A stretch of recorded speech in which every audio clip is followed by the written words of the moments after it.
بسم اللہ الرحمن الرحیم۔ السلام علیکم۔ جادو کے دیگ پارٹ 2 میں ویلکم ہے آپ سب کا۔ اس نے جب دیگ میں ہاتھ ڈالا تو اسے پتا چلا کہ دیگ اندر سے بالکل خالی تھی۔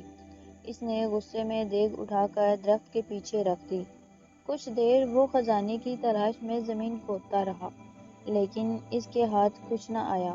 اس نے غصے میں کلہاڑا اٹھا کر درخت کے پاس پھینک دیا اور تھک ہار کر درخت کے قریب بیٹھ گیا۔ اچانک اس کی نظر دیگ پر پڑی۔ اس نے دیکھا کہ وہ کلہاڑی اس دیگ میں جا گری تھی اور اب دیگ میں 100 کلہاڑیاں موجود تھیں۔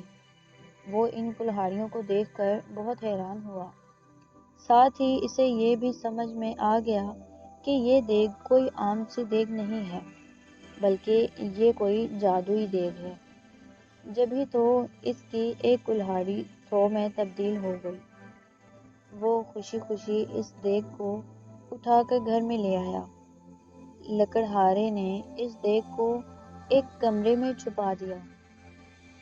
رات کے وقت اس نے جادوئی دیگ کو دوبارہ آزمانے کے لیے اس میں آم ڈالا۔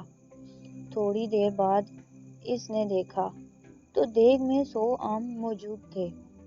اب تو اس کا یقین پختہ ہو گیا کہ یہ واقعی کوئی جادوئی دیگ ہے۔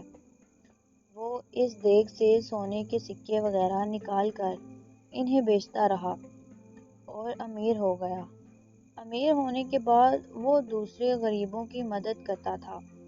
اس کے پاس اگر کوئی غریب شخص آتا تھا تو وہ کبھی اسے خالی ہاتھ نہیں لوٹاتا تھا۔ آگے کی کہانی کے لیے میرے چینل کو سبسکرائب کیجیے۔ ویڈیو پسند آئے تو لائک شیئر ضرور کریں۔ ملتے ہیں نیکسٹ پارٹ میں۔ Thanks for watching. اللہ حافظ۔